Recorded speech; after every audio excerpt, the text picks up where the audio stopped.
first impression of the iPhone Air was absolutely outstanding. I mean, it's so sleek, it's so light, which I really appreciate now that Apple's flagship phones have gotten so brick-like.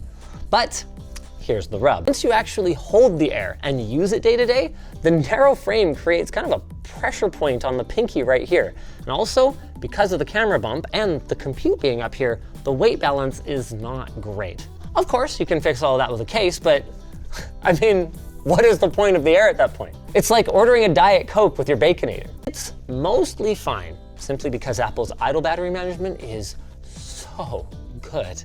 But I did have a couple of days where I was traveling for factory tours and I needed to hotspot off of my phone.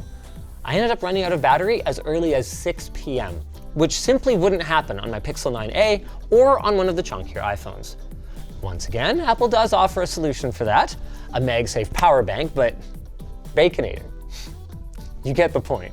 And the Air also charges slower than the other 17 models, which, actually look, I don't want to spend the rest of our time together dunking on this thing, so let's get through the rest of this quickly so I can talk about the iPhone that I actually liked. The mono speaker is atrocious for watching landscape content. The single 48 megapixel camera feels extremely limiting, even for someone who only uses it casually to snap pictures of his kids and cats. I can't speak to that, but what I can say is that, like so many of Apple's first generation products, the Air feels like an expensive niche device for early adopters. And if the reports of slow sales of the Air are anything to go by, I'm not the only one who feels this way. And I didn't miss it even a little after switching to the iPhone 17, which resolved pretty much every issue that I had with the Air.